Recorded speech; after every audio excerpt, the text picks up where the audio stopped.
Ya, entonces unos minutos más. Sí, sí, uno o 2 minutos más ahí. Ya están ingresando. Ya, ok, ok.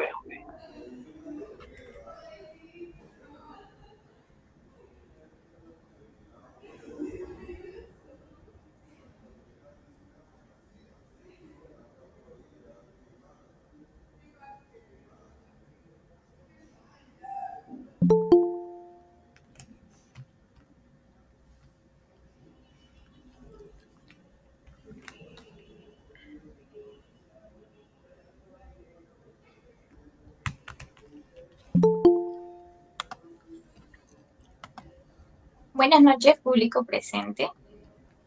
Compañerito, ¿ya está? ¿Podemos empezar? ¿Están todos? Sí, ya estamos todos. ¿Me escuchan? Sí, sí, se escucha.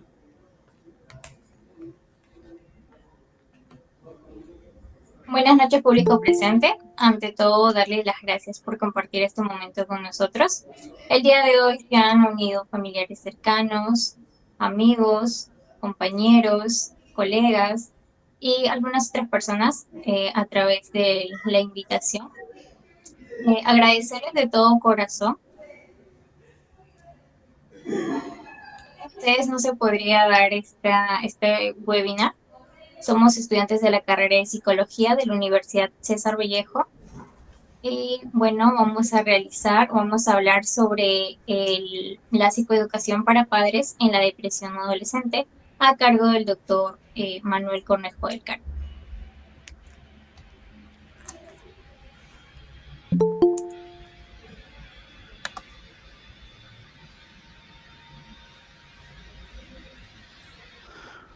Bueno, sabemos que este tema es muy importante, ya sea para los padres o familiares, y es sobre la depresión en los adolescentes.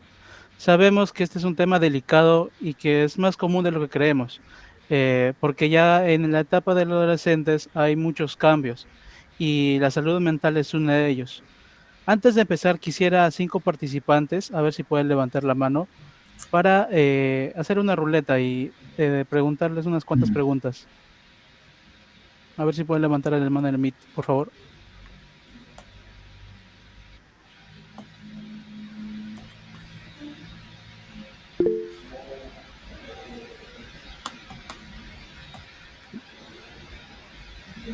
Ahí levanta la mano Eduardo Yauri.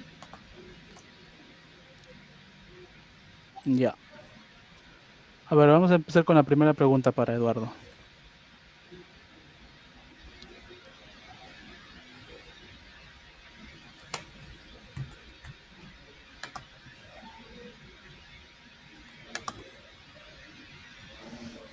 ¿Qué recursos o apoyo crees que son más útiles para los padres que enfrentan la depresión en sus hijos? Bueno, primeramente, muy buenas noches con todos. Bueno, que serían más que nada grupos de apoyo, ya que grupos de padres, ¿no? Para quien pueden enfrentar estos problemas, también terapia familiar y para un terapeuta que los pueda ayudar, ¿no? Para mejorar la comunicación y abordar problemas de variedad, ¿no? También en salud mental. Libros y recursos, también tenemos el internet, podrían verlo. Esto, claro, a las posibilidades de los padres, ¿no? De su conocimiento que tienen. Muchas gracias por tu participación. Ahora vamos a empezar con la siguiente pregunta. ¿Alguien, un participante para la siguiente pregunta, por favor?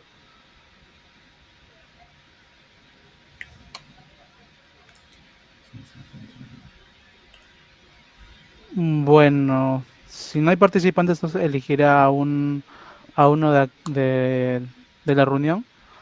A ver, Milagros Quispe. ¿Está Sí, Milagros? presente. Sí, Ya. no.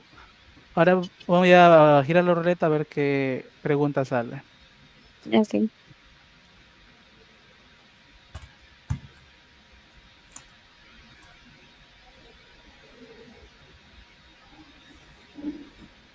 ¿Cuáles crees que son los signos más comunes de depresión en adolescentes que conoces?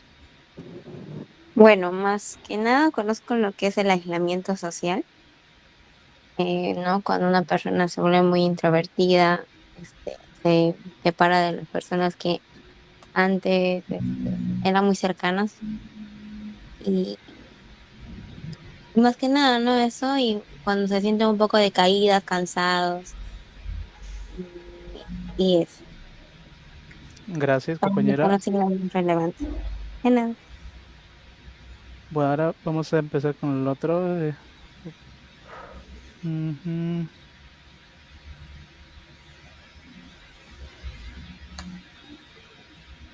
Ya, otro compañero que quisiera participar. A ver, Stephanie Mechuca. ¿Está Stephanie Mechuca? Sí, presente, buenas noches. Buenas noches, compañera. A ver, ¿qué pregunta te, te toca?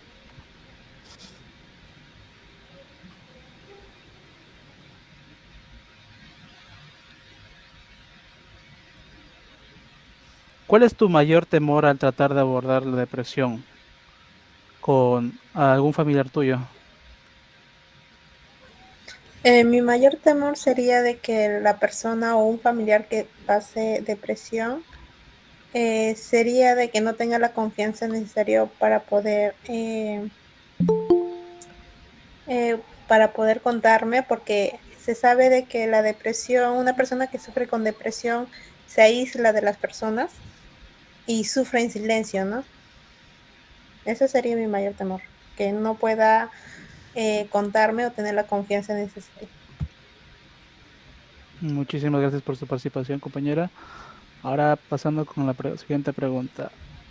A ver, la compañera Pamela Chávez se encuentra.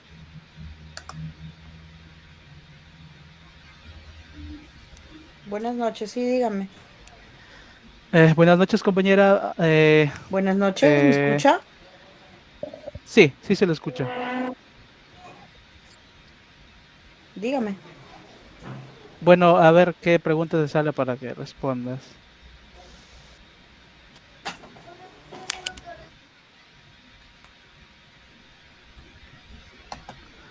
¿Qué estrategias consideras efectivas para abrir un diálogo sobre la salud mental?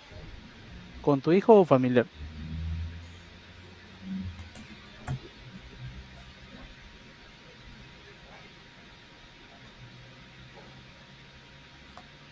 Nada, básicamente poder indagar en su día a día, ¿no? Empezar a interesarme en comunicarme, en que cuente sus expectativas, que cuente sus actividades, el desarrollo y el desenvolvimiento que tiene de repente en su centro de estudios, en su centro amical, ¿no?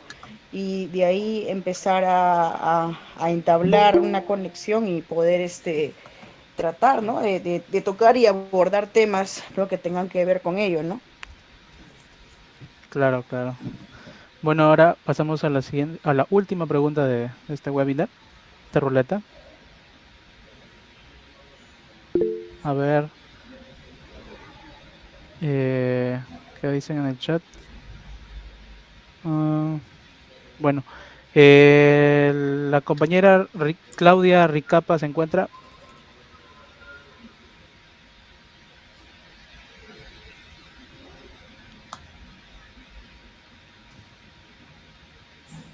O Julia Albana Luján. Hola, buenas noches, sí, aquí estoy. Buenas noches, compañera.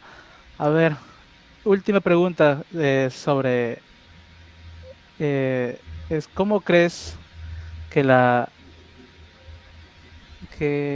cómo crees que las redes sociales afectan la salud mental de los adolescentes? Bueno, yo creo que una de las formas en que podrían afectar es sobre todo cuando se trata sobre la apariencia. Muchas veces usan las redes sociales, pero para algo negativo. Por ejemplo, podemos ver ahí mismo cuando entramos a TikTok y todo ello, muchas personas comentan acerca del físico de las personas, siendo adolescentes que están en constante pues crecimiento, ¿no? Y dándose cuenta de aspectos, digamos, suelen más ver en su físico. Entonces creo que podría ser una de las formas en cuanto a las redes sociales podrían afectar. Otro tema también podría ser que ellos puedan estar expuestos a ver, por ejemplo, contenido que no sea apto para su edad, ¿no? Contenido violento, entre otros. Creo que esas son las zonas principales que podrían afectar. Bueno, muchísimas gracias compañera y a todos los que han participado en esta ruleta. Ahora voy a pasar a la siguiente compañera. Ahí, bueno. Bueno,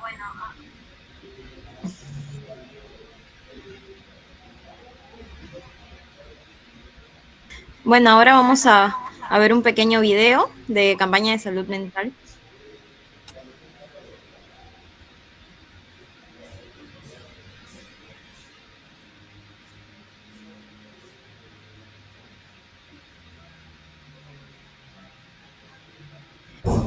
Compañero, creo que no se escucha el video.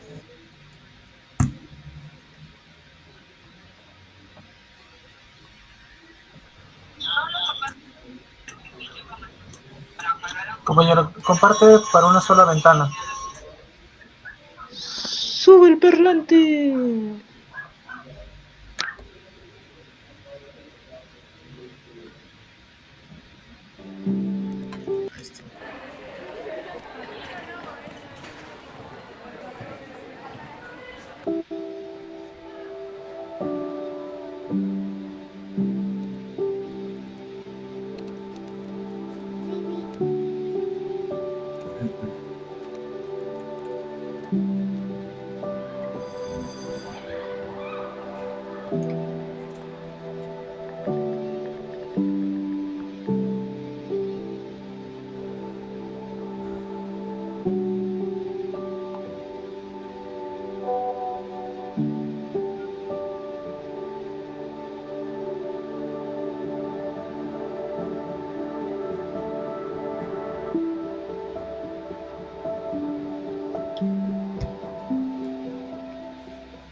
Bueno, en este corto video hemos visto que, bueno, el video resalta la importancia de entender la depresión en los adolescentes y nos ayuda a reconocer las señales tempranas, ¿no? Como cambios de humor o aislamientos y que también es bueno poder tener conversaciones abiertas de la salud mental. Y bueno, también es bueno buscar ayuda, como vimos en el video. No solo ayuda en nuestros familiares o amigos, sino también ayuda profesional, recordando también que la salud mental es muy importante también como la física.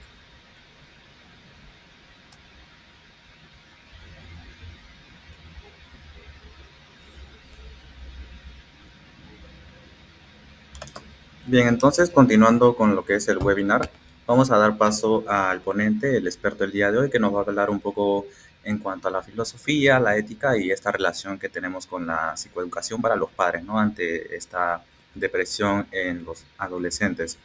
Hablando un poco sobre el docente, él tiene el grado de bachiller en psicología desde el año 1980, tiene el título profesional en psicología del año 97 y el grado de maestría en el año 2018, ¿no? Actualmente es docente dentro de la Universidad César Vallejo desde el año 2017 y también haciendo un poco en cuanto al contenido de sus estudios, tiene la maestría en terapia cognitiva conductual de los trastornos psicológicos y psiquiátricos, ¿no? Asimismo también tiene un doctorado en las técnicas conductuales en la disminución de las conductas disruptivas en niños del centro infantil y la familia en Ancón, ¿no? Que fue parte de su tesis que la publicó también. Y también un diplomado en la terapia cognitiva conductual. Actualmente también forma parte, mejor dicho, del Colegio de Psicólogos del Perú y ahí tiene la publicación dentro del artículo Horizontes, o mejor dicho, Ciencias de la Educación Horizontes del año 2022, llamada Evaluación remota desde la perspectiva de los estudiantes en la universidad, ¿no? Dentro de Lima Metropolitana. Adelante, docente.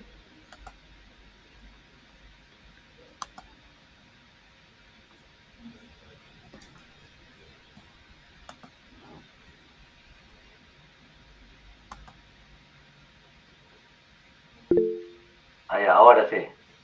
Ahora sí creo que me escucha, ¿no? Sí, la escuchamos. Bueno, quiero saludando a todos, muy buenas noches y agradecimiento por su haberse acordado de mí para compartir este momento que forman parte de su formación profesional. Bueno, siempre estamos atentos. bueno, saben que pueden contar conmigo. Bueno, y aquí estamos. Ya han hecho una buena introducción sobre el tema. Más bien quisiera que me permita compartir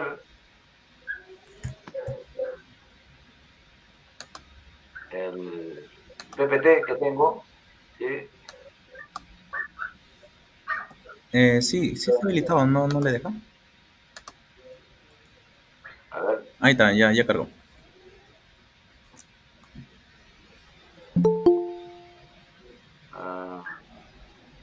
Ya lo pueden visualizar, ¿no?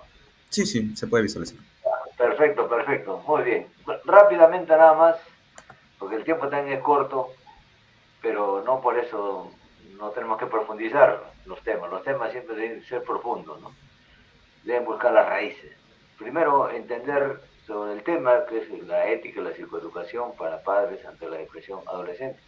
Pero hay que entender todos estos conceptos en primera instancia, pero para eso hay que ir a la naturaleza del ser humano. Ya nosotros como profesionales, y ustedes si ya en un futuro ya serán profesionales, tenemos que considerar estos aspectos. Considera que el ser humano siempre ha estado preocupado, ¿no? A ver si,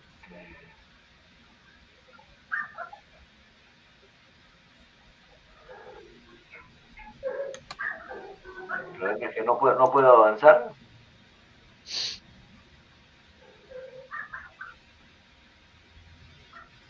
Pues no sé qué pasa ahí, se achicó esto. Ahí abajito pongan la lupita, en la copita mejor dicho, y ahí se va a poner como para presentar. Donde dice 84%, ahí al lado izquierdo. Sino que está muy pequeño, así que no lo puedo ver. Acá, de ser. No tampoco. A ver, un momento.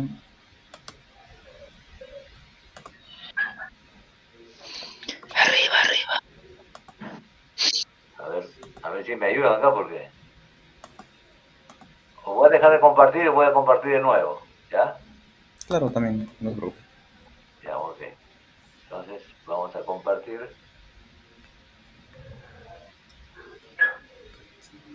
Ventana, acá.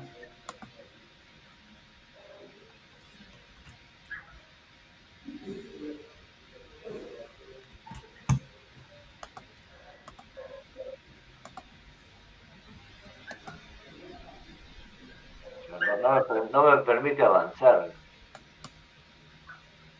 O si no, puede enviar el PPT a nuestro chat personal y yo lo comparto para que le puedan presentar, ¿no? Ya, a ver un ratito, ya, a ver un ratito. Porque dejamos de compartir acá. Todo estaba bien.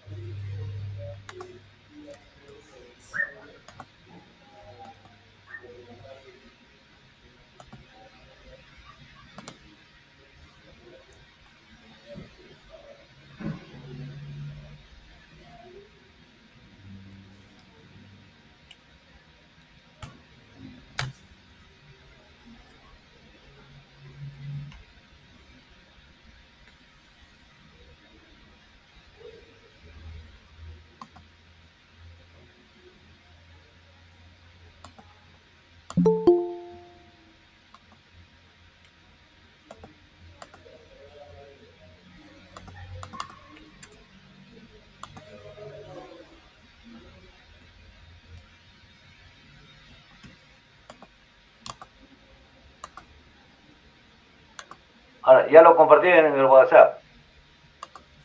A ver si uno de ustedes me puede... Sí, ahí ya lo compartí al grupo. A ver, un momentito, está cargando. Ya ahí cargo Jair para que ahora lo puedas compartir, por favor.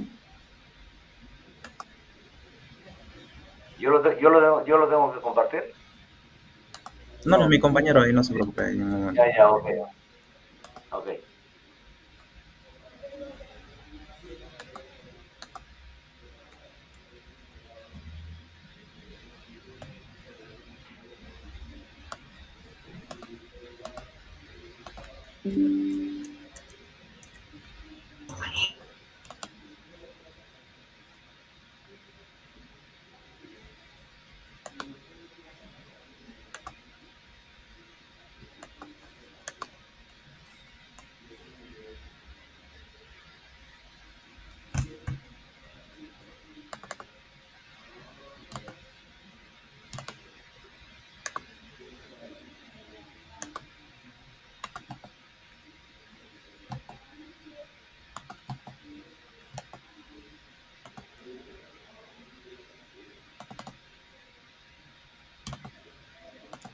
A ver un momentito, chicos, está haciéndose acá, está cargando el drive para que podamos compartir, por favor.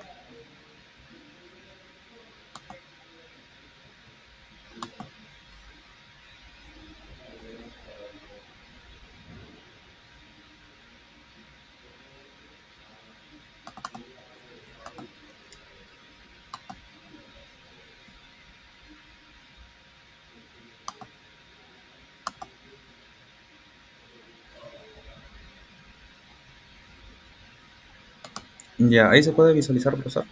Sí, sí, así se puede visualizar. Ah, ok, Bueno, entonces ya les aviso yo para que avance, ¿no? listo. Listo, ahí nomás, ¿no? Entonces, bueno, le estaba diciendo, bueno, siempre hay estos problemas técnicos, pero no significa que no se pueda hacer, ¿no? Siempre hay una alternativa. Bueno, aquí estamos. Entonces, decía de que este tema, ¿no? De la ética, de la educación, la depresión, la adolescencia, es parte de nuestra naturaleza, ¿no es cierto? Pero entendamos en primera instancia lo que es la ética. Después avanzar a lo siguiente, ahí nomás. ¿No? Es decir, históricamente el ser humano siempre se ha preocupado en hacer las cosas como que vaya a favorecer a todo el resto, que permita la convivencia, que permita el entendimiento, pero la convivencia y el entendimiento a partir de conocernos a nosotros mismos. Y estas imágenes que ustedes ven es parte de ese debate. ¿Sí? Así se generaban en esos tiempos en los debates. Era muy intenso, porque también había mucha, digamos, degeneración. ¿Sí? Había mucho libertinaje. La cultura romana era una de esas culturas donde existía mucho, como decía, mucho libertinaje. Tanto así que, pues, hasta el sexo participaba en eso, ¿no? Entonces, siempre había culturas que se oponían a eso y aparecen los estoicos para poder detener un poco esta vorágine digamos, de costumbres que sobrepasaban lo que es la naturaleza del ser humano. Hay que recordar que el ser humano siempre va a buscar lo inmediato. ¿Por qué lo inmediato? Porque le produce sensaciones agradables. Y una de esas, digamos, actividades es precisamente el sexo, como el ejemplo que le estoy poniendo, ¿no? Entonces, había mucho homosexualismo, pues, consideraba a la mujer como un ser de segunda categoría, etcétera, ¿no? O sea, en realidad había un proceso de deshumanización y ahí aparece otra cultura como los estoicos para poder detener esto. Sigue avanzando, avanzamos. Ok, entonces en esa discusión aparecen los temas como que es la axiología, ¿no? Que tiene que ver con la filosofía, que tiene que ver con los valores, los juicios, ¿no? Con los cuales valoramos ciertas acciones. Y aparece finalmente ya dentro de la filosofía lo que es la teoría de los valores. Es decir, que viene de qué? De acción, ¿no? Valor digno de estímulo, logro o tratado. O sea, es decir, la naturaleza, la esencia del ser humano, que son los valores los que nos van a permitir a nosotros ser humanos, o los que nos van a permitir humanizarnos, ¿no? Avancemos. Y como esto sigue desarrollándose, ¿no es cierto? Hablamos de la ética, pero aparece la moral, ¿no? También, ¿no? Y hace referencia a las costumbres que tenemos las culturas para decir lo que es correcto, lo que es incorrecto, para actuar, digamos, con propia conciencia, con libertad, que es propio del ser humano.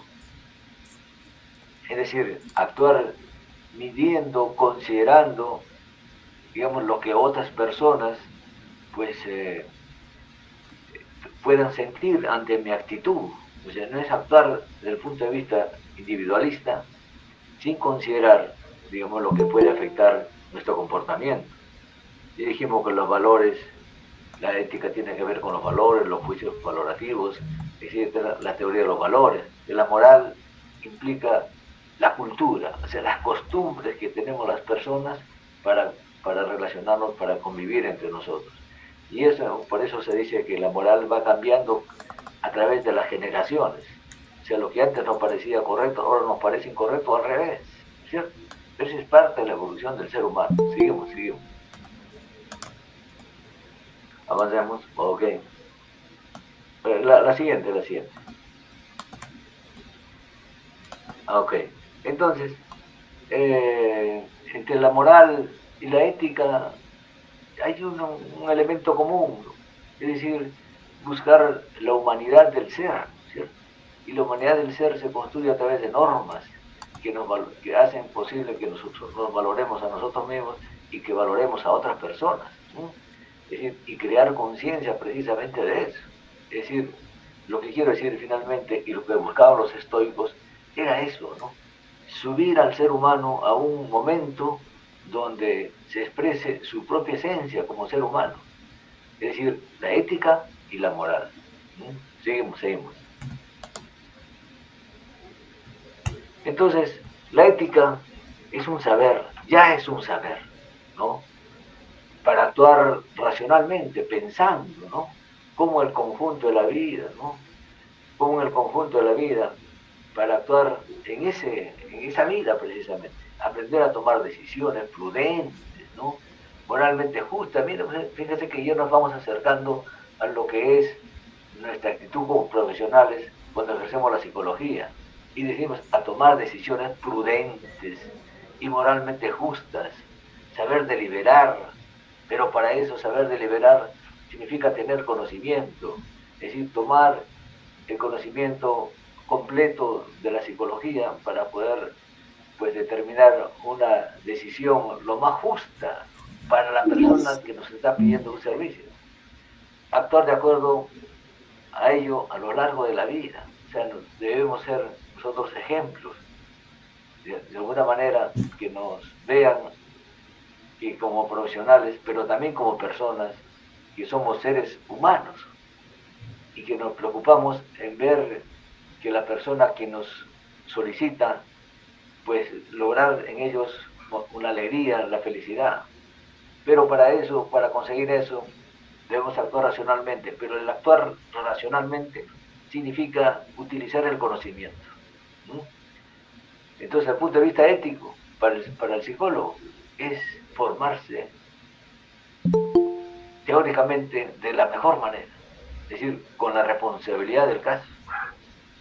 Es decir, para poder asumir el lenguaje de la psicología y poder aportar a ese sujeto, a esa persona que nos solicita nuestro aporte como profesional, lograr en ella, en esa persona, la felicidad. Porque dentro de lo que es el Código del Colegio de Psicólogos del Perú, dice que nosotros tenemos la obligación, como profesionales, buscar la felicidad de las personas, no solamente de las personas que nos solicitan, sino de todas las personas. Entonces, la ética nos indica, ¿no?, que el ser humano, ¿no?, es decir, es hacer conocer el fin de nuestras acciones, es decir, ¿para qué estamos acá? Para tomar buenas acciones, para hacer el bien, para buscar la felicidad de las personas, la felicidad en el mundo, qué hábitos asumimos, qué valores nos orientan, y tener un carácter para tomar decisiones acertadas. Pero como les repito, eso solamente va a ser posible en la medida que nosotros pues compartamos los conocimientos de la psicología. No hay otra manera. Seguimos avanzando. Avancemos, ok.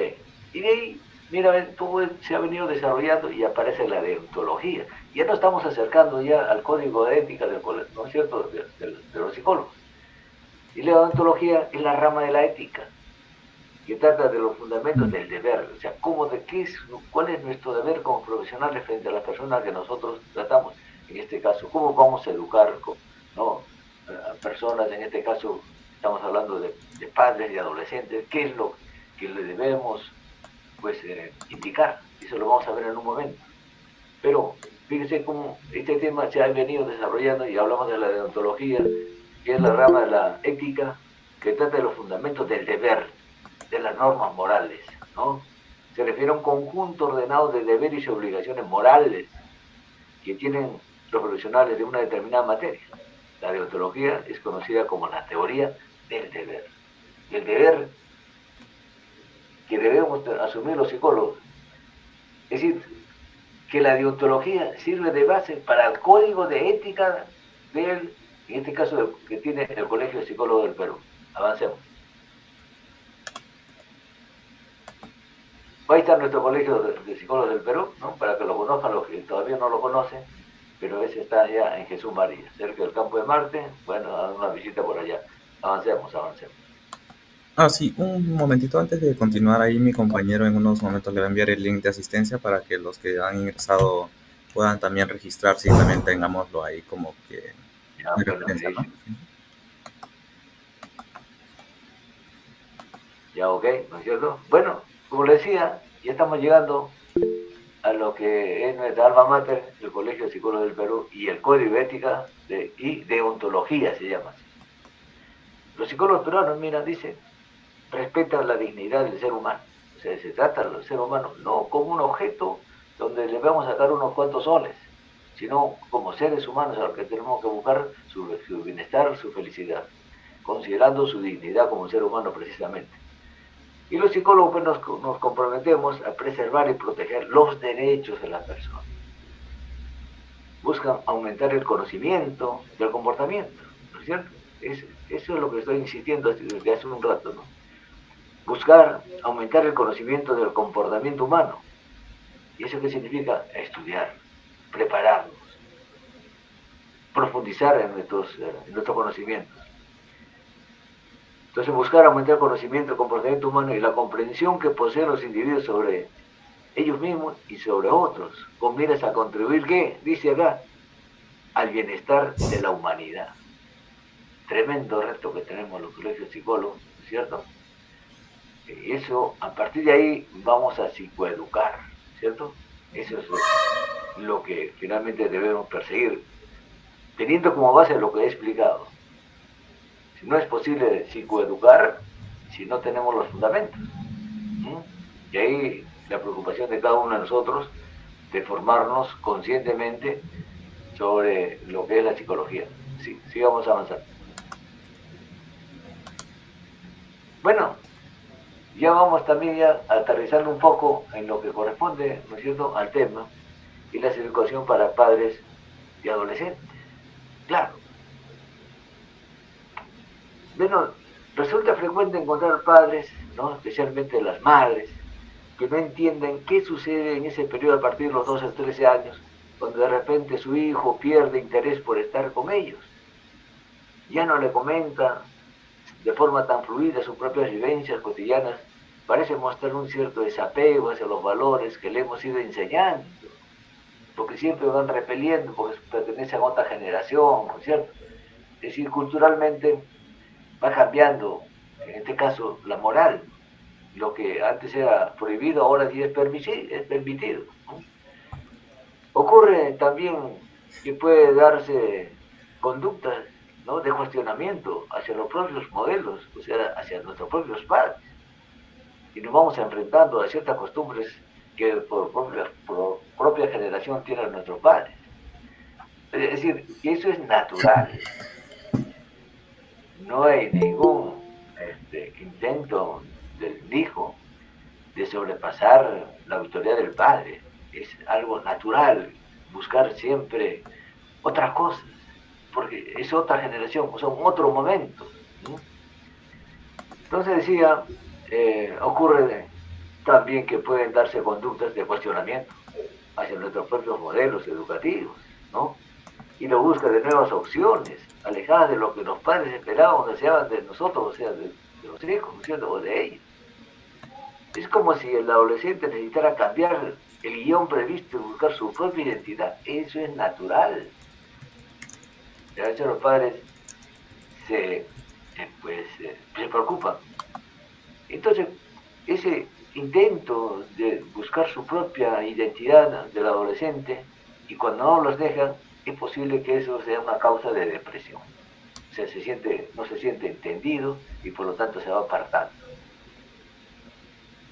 Pero si nosotros psicoeducamos a nuestros padres bajo lo que estoy explicando, ¿no es cierto?, a partir de los conocimientos científicos que nos ofrece la psicología, vamos a hacer que los padres pues puedan explicarse del por qué estas personas, mis hijos, se comportan de esta manera, y así voy a poder entenderlos.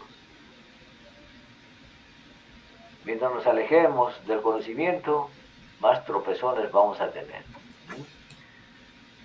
Bueno, entonces, decía, ¿no? Es como que si el adolescente necesitara cambiar de guión y buscar su propia identidad, eso no se puede evitar. Eso es natural. Es como que en el colegio decía, acá en el colegio no vale enamorarse, como que si enamorarse, pues depende de ciertas reglas, ¿no? Simplemente uno se enamora y punto, se acabó. Eso no se puede evitar. Repito entonces, es como que si el adolescente necesitara cambiar el guión y buscar su propia identidad y su propio lugar entre sus iguales. Ahora referentes principales en detrimento de los padres. Claro, ahora vamos buscando a los amigos, ¿no es cierto?, como referentes nuestros y los cambiamos por nuestros padres. Cuando no supimos entenderlos en su momento. Es cuando no tenemos el conocimiento suficiente para poder entender y actuar de manera coherente. Y para eso estamos los psicólogos, para psicoeducar, pero desde el conocimiento científico. De cierto, eso a los padres, esto les preocupa, esto les crea gran desasosiego, ¿no? Y se preguntan qué han hecho mal. O sea, pensando que han actuado mal. No, esto no han actuado mal. Han actuado en función a sus propias experiencias, pero no de repente al conocimiento. Y ahí la presencia del psicólogo sobre lo que significa la psicoeducación. Avanzamos. Entonces, hay que tener en cuenta, ¿no?, que hay que comprender la adolescencia, que es una etapa de cambios biológicos, psicológicos y sociales. Eso es propio, es natural, ¿no? Dos, considerar errores frecuentes de los padres. Los padres deben ser amigos de sus hijos. Deben ser amigos de sus hijos. ¿Por qué deben ser amigos de sus hijos? ¿Acaso podemos hacer con nuestros hijos lo que hacemos con nuestros amigos? No son nuestros amigos, son nuestros hijos y son nuestros padres. O sea, crear la identidad. No somos amigos como tal. Si ese es un adolescente, ¿no es cierto?, pertenece a una familia y tiene un lugar en esa familia. El padre también pertenece a la familia y tiene un lugar en esa familia. Entonces no hay una relación de igualdad, sino debe haber una relación de comprensión de que uno es padre y el otro es hijo. Porque al final, ¿quién es el que pone las reglas en la casa? Mal o bien, las debe poner los padres, porque son los que guían, ¿no es cierto?, una familia. Que en un momento determinado el adolescente quiere romper esas reglas, es natural que lo haga. Pero no por eso lo vamos a reprimir, ¿no es cierto?, con tal violencia, ¿no?, que pueda perjudicarlo. Otro error es que, claro, los adolescentes después de niños pasan a la adolescencia, van creciendo y ya están imaginando los padres que se van a ir en cualquier rato, ¿no? Y aparece lo que se llama el síndrome del nido vacío. Dice, ¿con quién me voy a quedar yo ahora? ¿Con quién voy a conversar? ¿Con quién voy a renegar? ¿A quién voy a cuidar cuando se enferme? ¿Verdad? Hablando un poco sobre esto, así rapidito nada más, sobre el síndrome del nido vacío, hay madres o padres que enferman a sus hijos para poder cuidarlos y que no se vaya del nido. Eso ya es patológico, ¿no es cierto?, como se dan cuenta. Tres puntos claves que hay que considerar, ¿no?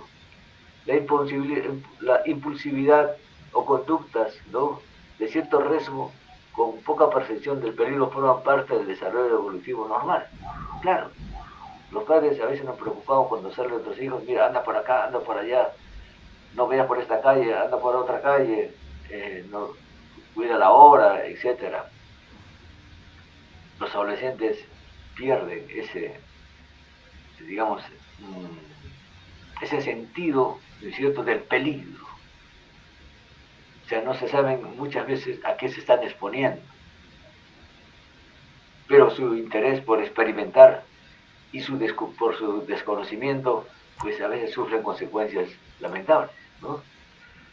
De hecho, los padres tenemos que ser los referentes principales. Es decir, seguir de alguna manera, o lo más cerca posible, las enseñanzas que nosotros podamos darle. Sin embargo, la presión externa, no fuera de la familia, es tan grande que a veces la influencia como padres pues se minimiza y siguen otro camino nuestros hijos, ¿no? Los padres siempre deben tener ahí, deben estar ahí, pero el adolescente debe percibir progresivamente una cierta sensación de libertad. Es decir, por ejemplo, a las chicas no le dejan salir, dice, a las fiestas, cuando son adolescentes no les permiten salir a las fiestas. Pero ¿por qué no? Deben permitirle, porque es parte de su propio desarrollo. Que los padres deban tomar ciertas medidas para su protección es otra cosa, pero no impedirle. Y creen que encerrando a los hijos están librándolos de los peligros. Al contrario, los vuelven inexpertos y por lo tanto más fácil de ser víctimas digamos, en otras situaciones, ¿no? El verdadero aprendizaje en la adolescencia suele darse a través de la experiencia. Eso es. No se le puede decir que no anda, pero con ciertas condiciones, ¿no es cierto? Y los padres debemos prever ciertas condiciones cuando nuestros hijos salen a una fiesta, más aún cuando es mujer, ¿no es cierto? Es decir, prepararnos para ir a recogerla, para decirle algunas recomendaciones, etc. Avancemos. Ok. Bueno, el Colegio de Psicólogos, dentro de toda esta, digamos, tarea que tiene con las personas que atiende, ¿no? Y se apega al código de ética y deontología, cuando elabora documentos, ¿no? Elabora documentos, ¿no? Información o una anamnesis que uno puede hacer de alguien, ¿no es cierto? Es absolutamente privada. Bien. Es absolutamente, esa información solamente puede darse a la persona que lo solicita. Si es menor de edad, bueno, a los padres. En algunos casos, por solicitud de la autoridad judicial, piden esa información. Pero no se puede estar divulgando, ni siquiera en los colegios, los psicólogos pueden estar divulgando, entregando los informes a cualquier persona, a cualquier autoridad en el colegio. No. Eso lo guarda el psicólogo. El código de ética así lo dice. Proteger la información de quien nos solicita. ¿Por qué? Porque tiene valor legal, ¿cierto? Deben ser ajenos a los juicios de valor, ¿no? Es decir, pues no puedo yo decir a esta persona le voy a hacer de una manera y a esta otra de otra manera. No, todo tiene que ser en función a la información que recojo. Hay que evitar además adulterar o falsear datos. Eso no es ético, ¿no? Adulterar los datos. He visto por ahí en algunas noticias que psicólogos, ¿no? Firman certificados psicológicos, ¿no es cierto?, para la obtención de armas, obtención de brevetes, ¿no es cierto?, y falsean los datos. Hay organizaciones delictivas conformadas por psicólogos. Es decir, los psicólogos como tal no están exentos de entrar en el campo de la corrupción, ¿no? Y eso es terrible, ¿no? Mantener el anonimato del consultante en su labor docente y de investigación. Claro, o sea, pues pedimos nosotros una autorización de quienes van a participar en la investigación para guardar su anonimato. ¿Por qué? Porque es un derecho de la persona proteger su individualidad. Y eso tiene que ver con una firma de convenios internacionales que hablan sobre derechos individuales, ¿no?, del ser humano. Así como la elaboración del certificado psicológico y de salud psicológico, lo que le estaba diciendo, ¿no? También lamentablemente se falsea. Sigamos avanzando. Bueno, a pesar de que existe el código de ética, ¿no es cierto?, pues sucede lo contrario, ¿no? Es decir, se tergiversa nuestra función y caen en lo que ustedes, estas imágenes, la pueden percibir, ¿no? Y así imaginan de qué se trata, ¿no? De manera que esta realidad lamentablemente no se puede evitar. Avanzamos. Una de esas formas, con este gesto puedo rechazar o no caer en esa situación de estar pues tergiversando o desacatando lo que indica el código de ética del Colegio de Psicólogos del Perú. Voy a dejarlo aquí, ¿sí? Para permitir que las preguntas de ustedes, ¿no? Que pueden ser más precisas en lo que pues yo he querido informar, ¿no? en este momento, ¿no? Pero su pregunta.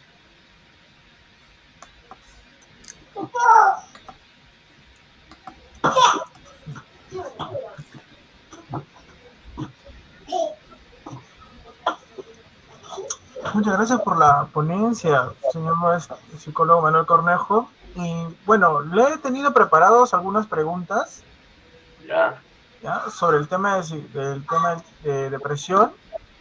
Y algo que podríamos destacar, digamos, si es que se puede responder, ¿cuáles serían esos signos tempranos que los padres tendrían que observar para identificar principios de cuadros depresivos? Ya, correcto. Mira, te diré una cosa. Nosotros los psicólogos, ¿cierto? Primero tenemos que conocer cómo es un adolescente, cómo es un puber, cómo es un niño, cómo se expresa sus emociones, se expresa sus pensamientos, ¿no? Sus actitudes. Si lo que hace está dentro de lo que nosotros calificamos de algo normal o no, ¿no? Por ejemplo, si vemos de que un niño se pone a llorar porque se murió su gatito y está triste, es porque se deprimió, pero eso es normal. O sea, deprimirse es normal, sino que ha venido una tendencia de, decía yo, de patologizar, ¿no es cierto?, ciertos comportamientos. El comportamiento, en este caso de aislamiento de la persona, que ustedes muy bien lo han mencionado, ¿no es cierto?, sirve para reconformarse, para reconstituirse. Es decir, una persona que no quiere conversar con nadie, pues porque se le murió su gatito, ¿no es cierto? Bueno, hay que darle su tiempo, ¿verdad? El asunto es que eso se le tiene que pasar en los siguientes días. Uno de los signos que puede llamarnos la atención es eso, precisamente el aislamiento, ¿no? Pero hasta cierto punto el aislamiento. A veces queremos estar solos, a veces queremos nuestro cuarto, queremos nuestra privacidad, porque son momentos donde nosotros podamos pues reconformarnos, o sea, buscando nuestra propia identidad. Y eso lo tiene que saber el psicólogo. Entonces, cuando psicoeduca a los padres, explica primero eso, lo que es un niño, digamos, en términos normales. Pero también para que a partir de ahí pueda considerar que en este caso que dice que se murió su gatito y el niño está triste y consulta al psicólogo y el psicólogo pues dramatiza el asunto, ¿no? Porque pues cree que al niño le va a pasar algo, ¿no? Es normal. Solo hay que estar vigilante. Nada más, ¿no? No sé si es lo que podría decirte. Sí, claramente sí podrían decirse que sí son los signos más tempranos que uno podría detectar. Pero a veces esos signos podrían malinterpretarse por los padres. A veces pueden cometer errores al momento de interpretar como un simple, o más bien invalidando algunas conductas que ellos creen que es algo como una rebeldía, como un capricho. Entonces, ¿cuáles serían, digamos, esos errores comunes que cometen los padres cuando enfrentan ese tipo de situaciones? ¿Y cómo ellos podrían, digamos, de alguna manera corregirse para que eso ayude más bien si es que el adolescente esté pasando por un proceso de psicoterapia o no? Bueno, lo primero y que hay que saber de que el adolescente, ¿no es cierto? Su propia denominación dice, adolece de muchas cosas, adolece de muchas cosas que lo le permitan actuar en función a lo que los padres o los mayores esperan de él. Es decir, si un día pues dice, no quiero ir a estudiar porque no tengo ganas, el padre se va a preocupar, ¿no es cierto? Tanto, que de repente va a consultar a un psicólogo, a un psiquiatra, o sea, dramatiza el asunto. Cuando ese comportamiento también es normal, ¿a quién no le ha pasado de que un día no quiere ir después a la universidad? Y a veces así ya a la fuerza uno tiene que ir. ¿Por qué no darnos un momento, ¿no es cierto?, ese espacio, ¿no es cierto?, para regenerarse, diría yo, ¿no es cierto?, para reconstituirse. Es necesario momento de descanso, de pausa, y hay que entenderlo en ese sentido.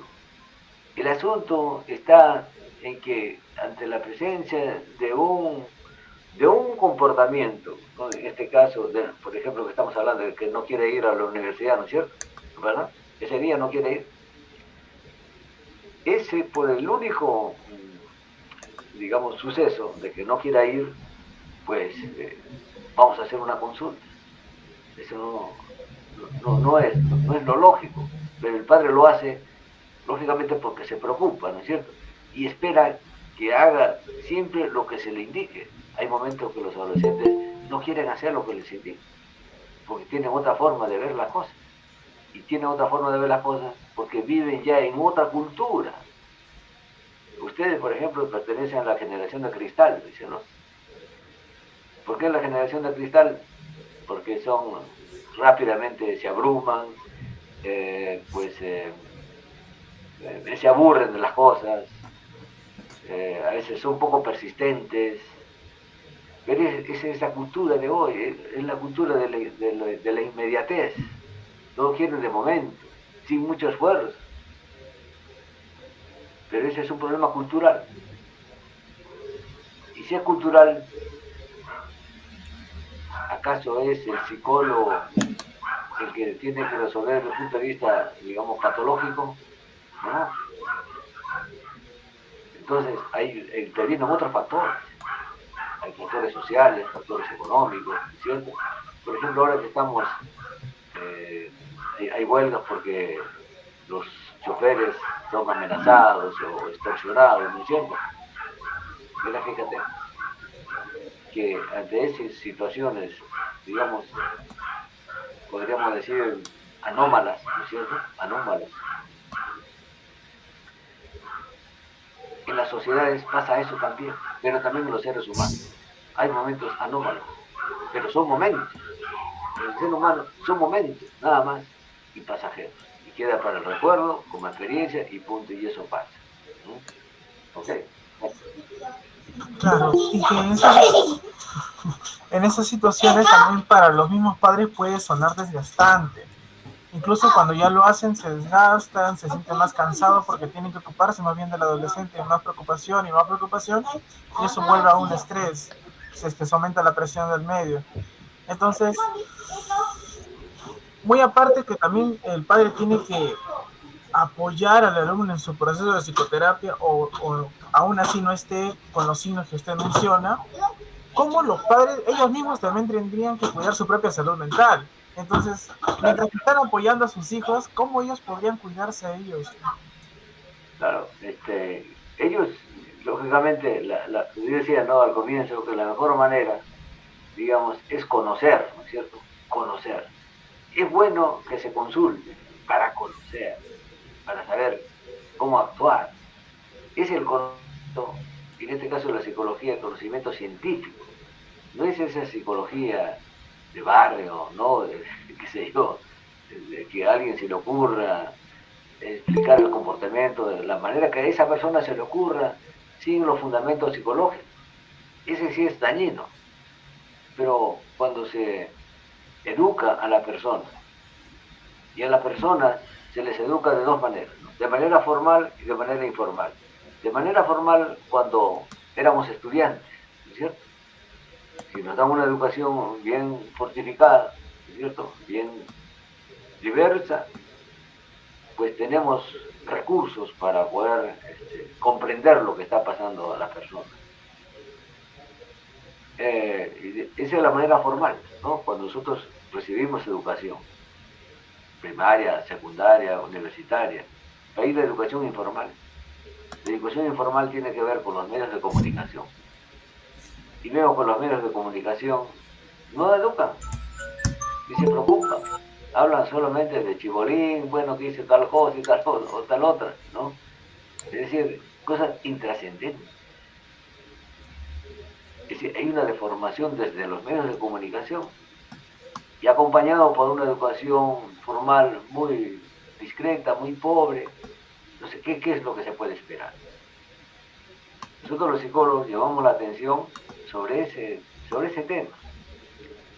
Pero lamentablemente el Colegio de Psicólogos no tiene el peso suficiente para poder pues influir en las autoridades, ¿cierto? Tanto es así que pues ahí en el Congreso nos quitaron la posibilidad de diagnosticar. ¿Por qué? ¿Por qué hacen eso? Porque lógicamente ven que el psicólogo pues no aporta, evidentemente, claro, no aporta porque si hace una psicología, digamos, especulativa, si hace una psicología del sentido común, pero no desde la ciencia. Entonces, ahí tenemos un gran problema. Pero por eso ustedes son de esta generación, y ya les dije, son la generación de cristal. Pero eso no implica que no asuman la responsabilidad de formarse como corresponde. Y eso es una obligación de todos, ¿no? Inclusive ya nosotros que somos ya profesionales, actuamos, tenemos que seguir formándonos. Porque es nuestra obligación para poder atender a preguntas como la tuya, por ejemplo, ¿no? Saber responder y saber darles a los padres información suficiente que les permite actuar racionalmente. Y la única forma de actuar racionalmente es a través del conocimiento. Es decir, de la psicoeducación. Y eso es lo que no existe. No hay, ustedes han visto algún programa de psicología en la televisión nacional, no hay, ¿no es cierto? Entonces, ¿qué esperamos? Seguir nosotros por nuestro lado, formarnos, insistir, pues haciendo, qué sé yo, esfuerzos para que nuestra formación sea lo mejor, y es la única manera de combatir lo contrario, ¿no? Es decir, las malas acciones, en el sentido de que hacer psicología, pues en el sentido común, ¿no? Como que si cualquier persona explica lo que es psicología, o sea, pueden hablar, leerte la mano y te dicen qué personalidad tienes, ¿no? Inclusive hay personas que leen las caderas, ¿no? Es decir, ya han llegado al extremo. Es decir, un poco se ha tergiversado, se ha desfigurado la psicología, hay cantidad de instrumentos, qué sé yo, a ver, ¿cómo te digo? El test de Rosal, el test de las líneas, el hombre trabajando, el hombre sobre la lluvia. Mira, es psicología especulativa. Eso no es una psicología científica. Pero bueno, eso es lo que se hace. Inclusive nos enseñan hasta la universidad. Así que bueno, es para pensar, se lo dejo a ustedes para que lo piensen. Bueno. Está tirando fax, profe. Nada más, por ahora te puedo contestar. Y eso de proyectiva se mantiene hasta ahora en nuestras mallas. Está diciendo que la persona bajo la lluvia yo digo, es ciencia. ¿Cómo se puede? Siempre decimos que la psicología es una ciencia. Y estudiamos algo que no es ciencia. Hola. Ese es inconcebible. Pero ahí está. Pero para eso estamos nosotros, para conversar. Estos eventos que tenemos ahorita, ¿no? Conversar así como ustedes. Deberíamos reunirnos para seguir conversando otros temas también, ¿cierto? Pero bueno, por la tarea y por la nota también lo hacen ustedes así. De repente, si no hay tarea ni nota, tampoco se hace. Hay que ser conscientes sobre eso. Hay que conocernos también nosotros, ¿no? Un buen mensaje. Ahí nuestra compañera Stephanie Machuca levantó la mano. A ver, adelante, compañera. Sí, sí, profesor, tengo una pregunta. Si en casa tenemos padres que, por ejemplo, son padres renegones o que están irritables y tienen el hijo con una depresión, porque cuando tienes una depresión no tienes ganas de realizar tus cosas, te aíslas, y esto trae una convivencia no tan buena en casa, ¿no? ¿Y qué se puede hacer cuando se presenta estos casos, profesor? Bueno, de alguna manera lo dije, ¿no? O sea, hay que conocer, o sea, conocer a la persona, ¿no es cierto? Que evidentemente tú dices que los padres son renegones, pero ¿por qué son renegones? ¿Qué está pasando ahí? O sea, conocer la raíz es fundamental. Pero vamos a conocer la raíz cuando tengamos el conocimiento suficiente para poder observar y percibir qué es lo que está pasando con esos padres, ¿no? Que son renegones. Y son renegones porque no pueden entender qué es lo que le está pasando a su hijo. Y son renegones no es porque pueden ser agresivos también, pero no es porque quieran agredir al hijo, sino como que se sienten frustrados y ahora ¿qué hago? O sea, que ven que su hijo está en peligro y yo no puedo hacer nada. O sea, no sé qué hacer. Entonces emocionalmente esta persona se altera. O sea, no puede comprender lo que le está pasando a su hijo. De repente es algo normal, pero yo no lo entiendo así. Entonces, por eso, de alguna manera, lo dije anteriormente, cuando nosotros tengamos conocimientos sobre hechos que nos pasan a nosotros mismos como padres, pero también tengamos conocimientos para poder conocer a nuestros hijos como tales, ¿verdad? En esa medida, pues nuestras emociones serán controladas por nuestras razones. ¿Se da cuenta? O sea, y ahí hablo del pensamiento, ¿no? De la forma racional que tenemos que actuar. Y la única manera de actuar racionalmente es a través del conocimiento, de la psicoeducación, de la educación formal e informal. O sea, los padres podemos decir también son consecuencia de algo. A veces decimos que dice que la familia, que los padres, la familia, pero no sabemos que esos padres, en qué situación se encuentran, por qué se encuentran de esa manera. De repente, pues, tienen muchas carencias. Se sienten frustrados porque no pueden darle a sus hijos lo que quisieran. También. Yo diría que los padres también necesitan de atención. Pero como no tenemos un sistema que permita, digamos, promover la salud psicológica, ¿no es cierto? Pues se piensa que salud psicológica pues se promueve a través de eslogan, ¿no es cierto? De mensajes. Se promueve salud psicológica cuando asumimos costumbres que nos producen sanidad. Es decir, si tengo que hacer ejercicio, por ejemplo, ¿no es cierto? El ejercicio es saludable, pero la persona no tiene tiempo porque tiene que trabajar. Ese es un problema. Hoy las familias no actúan como tales porque son familias disfuncionales. ¿Por qué son familias disfuncionales? Porque los padres no permanecen en casa. Hay leyes en Brasil, en Argentina, que se están dando ya leyes para que los padres trabajen solo 8 horas y vayan a su casa a hacer vida de familia. Esas son medidas de tipo político, pero como consecuencia de la información de la psicología. Para hacer vida de familia, los tiene que permanecer en casa. Pero si que tiene que trabajar, tiene 2 trabajos, tiene que trabajar más de 8 horas, ya no va a estar en casa. Por lo tanto, esa familia, como tal, que es la fuente donde se recibe afectos, donde se intercambia emociones, expectativas, pues no es la familia como uno quisiera para un niño ya adolescente que va creciendo. Entonces, ambos son víctimas de algo. Y no echemos la culpa, ¿no es cierto?, a los padres, es que los padres, o sea, echan la culpa a los padres como que si ahí estuviera el origen. No, ellos también son víctimas. Hay que ver el modelo ecológico, ¿no?, de Brown-Ferrorene.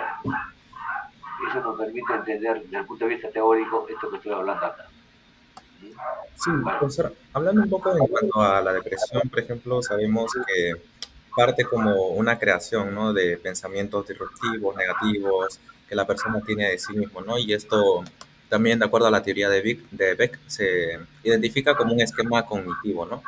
A través de lo que es la terapia cognitiva o la reestructuración cognitiva, mejor dicho, como un adolescente o el joven que nos está viendo, por ejemplo, desde la transmisión, puede, o mejor dicho, solucionar, ¿no?, este tipo de problemas que tiene con sus pensamientos para cambiarlos a uno donde no se les haga tanto daño. Bueno, mira, ven, interesante tu pregunta, ¿no? Porque da para el debate. A ver, reestructuración cognitiva. Entonces hablamos del uso, ¿no es cierto?, de los procesos cognitivos superiores, ¿no?, en este caso del adolescente. Es decir, que le estamos pidiendo que utilice su pensamiento lógico abstracto. Y la pregunta es, ¿este adolescente tiene pensamiento abstracto, lógico?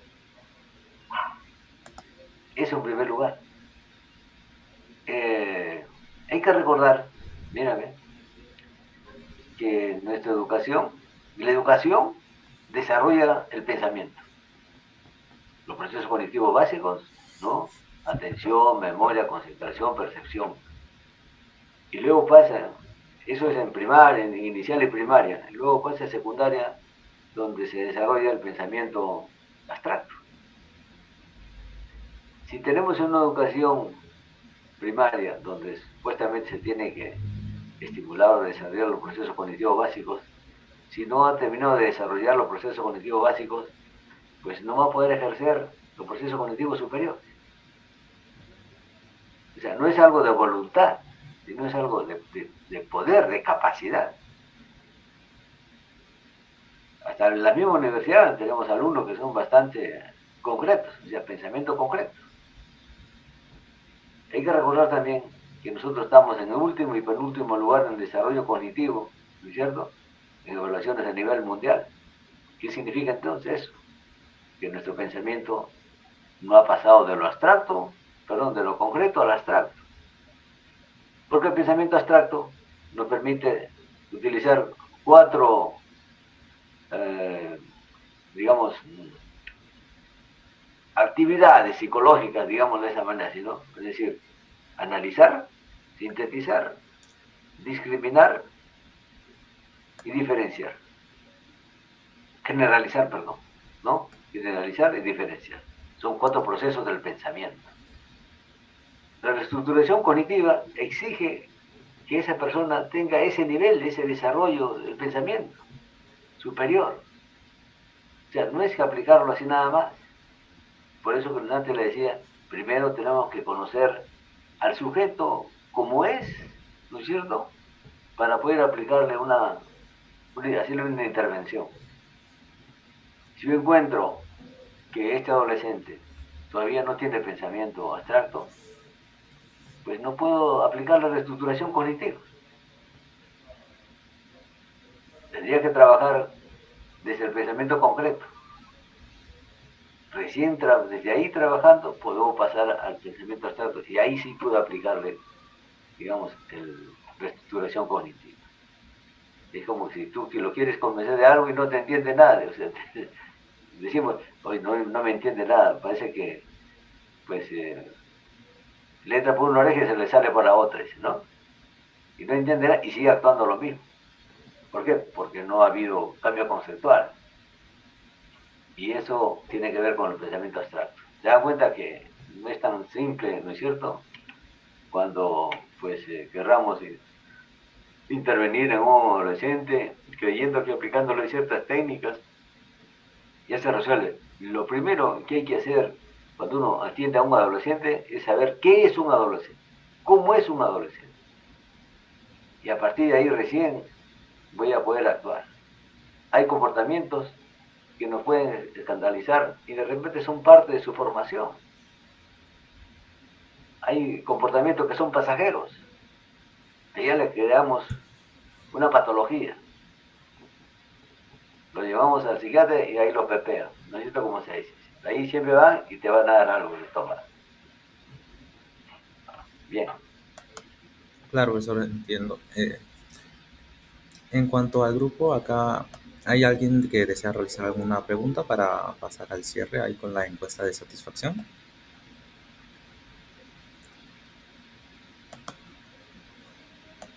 Por el chat, si no, el compañero Alexander está pasando la encuesta de satisfacción para que ahí los que están presentes puedan poder rellenarlo, por favor. Ya me califican bien por si acaso, ¿no? Si no, todavía no vengo. Bueno, eso sería todo. ¿Hay algún compañero que desea agregar algo?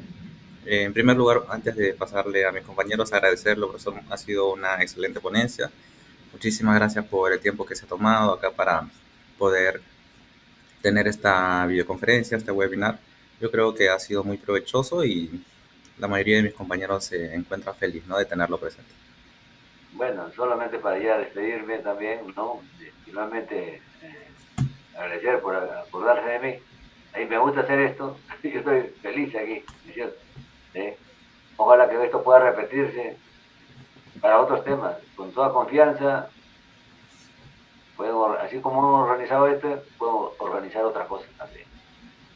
Así que cuando quieran, pues cuenten conmigo, ¿no? Entonces, buenas noches a todos, que les vaya muy bien y de frente a su casa, ¿ah? Ok. Le vaya Gracias. bien. Gracias, profesor. Ok. Gracias, profesor. Bueno, chicos, para concluir, ¿no? Primero, muy buenas noches a todos los presentes y muchas gracias por su participación en este webinar sobre la psicoeducación ante la depresión adolescente, ¿no? Esperamos que esta información que se haya brindado hoy día y la experiencia brindada haya sido de su agrado y que estas herramientas valiosas son para apoyar a nuestros hijos, ¿no?, familiares o amigos cercanos, ya que todos tenemos momentos difíciles. Recuerden que la comunicación abierta y el apoyo emocional son clave, ¿no? No duden en buscar ayuda profesional si lo necesitan, ya que juntos podemos hacer una diferencia significativa si lo necesitan. Por favor, no se olviden rellenar la encuesta de satisfacción y muchas gracias y buenas noches a todos. Gracias, chicos. Eso es todo. Gracias a todos. Muchas gracias a todos.